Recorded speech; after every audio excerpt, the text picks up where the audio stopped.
And a lot happened in Maine sports this year. Let's take a trip down memory lane. Here's my top 5 Maine sports memories from 2019.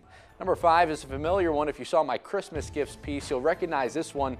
Tyler Nixon's 3-quarter court prayer to give Thomas College a last-second win over Husson on February 8th. So good, you just have to see it in there twice. All right, number 4 goes to a trio of local MMA fighters who had themselves quite the year. Glory Watson, Josh Harvey, and Bruce Boyington. 3 fighters at different points of their respective careers, but they're all at the height. Watson went 4-1 this year, cementing herself as one of the best amateur fighters in New England and as a trailblazer for local women fighters in the area. Harvey, not too shabby himself. He went 2-0, staying undefeated as a professional. He had 3 fights canceled, but he'll be back in the cage at NEF 42 in February. And lastly, the silver fox of the bunch, Boyington.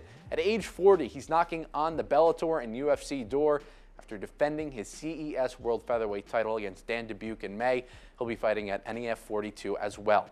And number 3 takes us back to September, when Maine field hockey had its game at Kent State against Temple stopped before double overtime because of a fireworks celebration for the football team.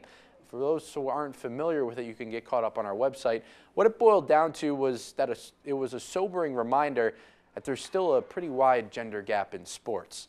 Number 2, Tourney 2019 produced some insane moments, tears, triumph, history, and yes, some gray hairs. Whether it was the Bangor boys bringing home a gold ball, the Caribou boys breaking a 50-year drought, or the Hamden girls' massive upset over Skowhegan, it was once again the hottest ticket in town. And number 1 goes to Maine women's basketball and its 2nd consecutive America East title in March. A historic 2-year run from a program that had been so close in prior years.